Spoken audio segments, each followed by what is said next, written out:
بسم اللہ الرحمن الرحیم۔ السلام علیکم ورحمۃ اللہ وبرکاتہ۔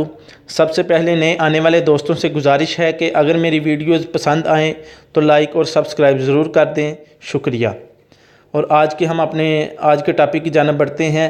الحمدللہ رب العالمین والصلاة والسلام علی رسولہ الکریم، اما بعد فاعوذ باللہ من الشیطان الرجیم، بسم اللہ الرحمن الرحیم۔ الصلاة والسلام علیکہ یا سیدی یا رسول اللہ وعلی آلکہ واصحابکہ یا سیدی یا حبیب اللہ۔ آج کا جو ہمارا ٹاپک ہے وہ ہے معجزہ اور کرامت میں فرق۔ سب سے پہلے تو یہ بات اپنے ذہن میں رکھیں کہ وہ عجیب و غریب کام جو عادتاً ناممکن ہو۔ نمبر 1، اگر اسے نبی اپنی نبوت کے ثبوت میں پیش کرے اور اس سے منکرین عاجز ہو جائیں تو اسے معجزہ کہتے ہیں، جیسے مردہ زندہ کرنا، انگلی کے اشارے سے چاند کے 2 ٹکڑے کرنا۔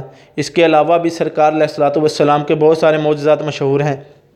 نمبر 2، اگر ایسی بات ہی ولی سے ظاہر ہو جائے تو اسے کرامت کہتے ہیں۔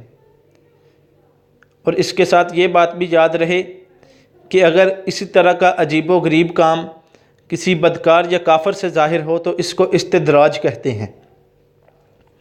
اور یاد رہے، کوئی جھوٹا نبوت کا دعویٰ کر کے معجزہ ہرگز نہیں دکھا سکتا۔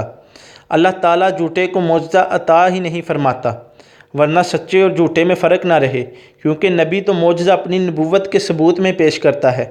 لہٰذا کوئی بھی جھوٹا جو نبوت کا دعویٰ کرے وہ معجزہ ہرگز نہیں دکھا سکتا۔